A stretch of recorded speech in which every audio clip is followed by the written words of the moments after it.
सो अब है बेटा हमारा प्रैक्टिकल प्रॉब्लम नंबर 4 जो आपके टेक्स्ट बुक में पेज नंबर 43 पे दिया है। आई होप आपने पहले आंसर सॉल्व किया है, उसी के बाद आप ये लेक्चर देख रहे हो सिर्फ चेक करने के लिए, ठीक है। सो देखो पहला क्या दिया है बेटा, ट्रांजैक्शन हमें mister Swaraj commenced business with bank balance ₹1,10,000। अब यहाँ पे ओनर क्या कर रहा है, बैंक इन्वेस्ट कर रहा है, ठीक है। सो हमारा बैंक बैलेंस भी इंक्रीज होगा और ओनर का कैपिटल भी इंक्रीज होगा, है ना, क्योंकि बिजनेस के पास बैंक बैलेंस आ रहा है अभी कैश के जगह पे। तो क्या होगा, कैपिटल भी इंक्रीज होगा और बैंक बैलेंस भी इंक्रीज होगा। तो एक एसेट इंक्रीज हो जाएगा और एक कैपिटल इंक्रीज हो जाएगा। तो हम एसेट में लिख देंगे 1,10,000 और कैपिटल में भी लिख देंगे 1,10,000 और लाइबिलिटी में क्या लिखेंगे, 0।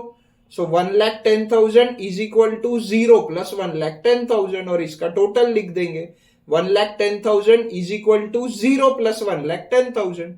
अब नेक्स्ट सेकंड क्या दिया है, purchased furniture on credit from SM furniture mart ₹25,000।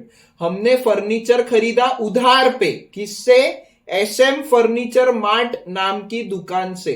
तो क्या होगा, यहाँ पे हम फर्नीचर खरीद रहे हैं मतलब फर्नीचर का बैलेंस इंक्रीज होगा और SM फर्नीचर मार्ट को पैसा देना बाकी है तो उसका भी बैलेंस इंक्रीज करना पड़ेगा, है ना।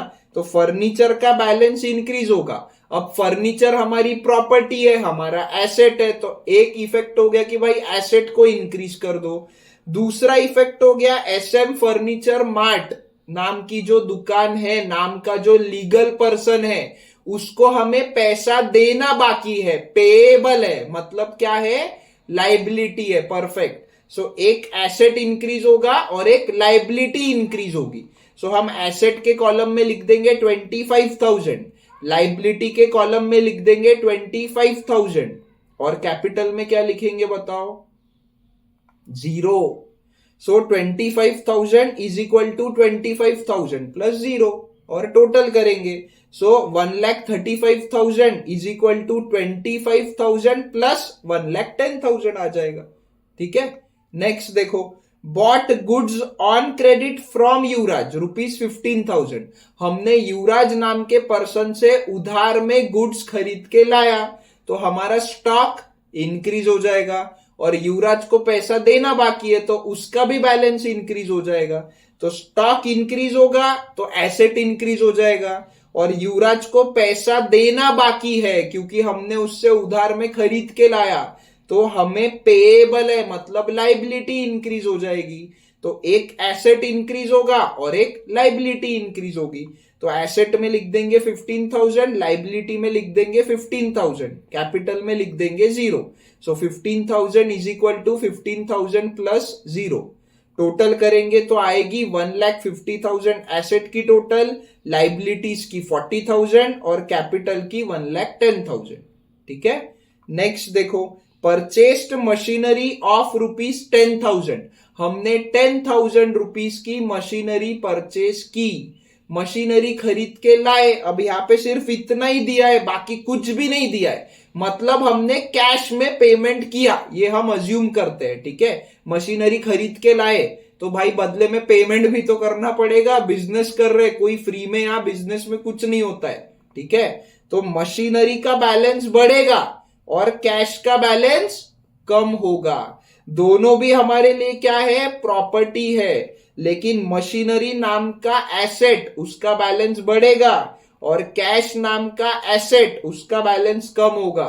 तो एक एसेट बढ़ेगा और एक एसेट कम होगा, है ना। तो हम 10,000 एसेट में ऐड भी कर देंगे और 10,000 एसेट में से लेस भी कर देंगे और कैपिटल और लाइबिलिटी में क्या लिखेंगे, 0 0।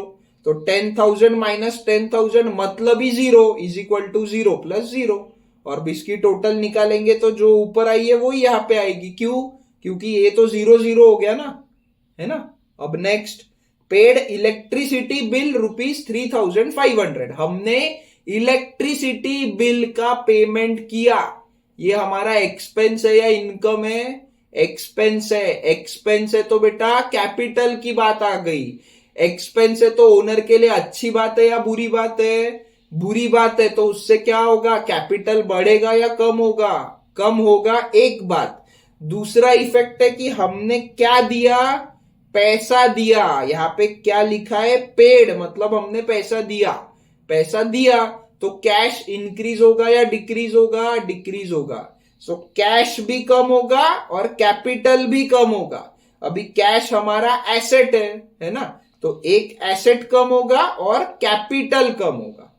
सो हम यहाँ पे माइनस कर देंगे 3500 एसेट के कॉलम में और कैपिटल के कॉलम में 3500 माइनस कर देंगे। तो 3500 इज इक्वल टू, माइनस में है लेकिन ये 0 प्लस माइनस में 3500, तो वो टैली हो गया। अब इसका टोटल करो तो वो आएगा 1,46,500 इज इक्वल टू 40,000 प्लस 1,06,500, है ना, टैली हो गया ये। अब नेक्स्ट है, लास्ट है हमारा transaction, goods destroyed by fire ₹1,500। आग लगने से गुड्स डिस्ट्रॉय हो गए। तो एक बात है कि भाई गुड्स कम हो गए, दूसरी बात है कि आग लगने से गुड्स जल गए, तो फायदा हुआ कि नुकसान हुआ, प्रॉफिट हुआ या लॉस हुआ, लॉस हुआ। लॉस हुआ तो ओनर के लिए अच्छी बात है या बुरी बात है, बुरी बात है। तो एक है कि भाई हमारा स्टॉक कम हो जाएगा, दूसरा है कि ओनर के लिए बुरी बात है, तो कैपिटल कम हो जाएगा। स्टॉक भी कम होगा, कैपिटल भी कम होगा, मतलब ही क्या, एसेट कम होगा और कैपिटल कम होगा। तो हम यहां पे माइनस कर देंगे, -1500 इज इक्वल टू 0 प्लस और माइनस में 1500, लाइबिलिटी में 0, कैपिटल में माइनस में लिखेंगे 1500 और फिर इसका टोटल कर लेंगे। तो वो आएगा 1,45,000 इज इक्वल टू 40,000 प्लस 1,05,000। देखो ओपनिंग में कितना था हमारा कैपिटल, 1,10,000। अब क्लोजिंग में कितना हो गया, 1,05,000। मतलब क्या हुआ, हमें 5,000 रुपीज का लॉस हो गया। कैसे हुआ, ये 3,500 का बिल पेमेंट किया और ये 1,500 का गुड्स जल के खत्म हो गया। तो ये 3,500 का लॉस और ये 1,500 का लॉस, ठीक है। लेकिन अब इसमें क्या होता है, ये जो हमने गुड्स खरीदा ये कंसिडरेशन में नहीं आया। ये गुड्स खरीदा तो हम इसको बेचेंगे भी, तो उसका भी तो प्रॉफिट आएगा। बट फिलहाल के लिए क्या हो रहा है कि भाई हम लोग 5,000 रुपए लॉस में है, ऐसा हमें समझ में आ रहा है। ठीक है, सिंपल है। अब अगर नेक्स्ट क्वेश्चन सॉल्व नहीं किया होगा तो पहले वो कर लो, फिर हम लोग उसको चेक करेंगे।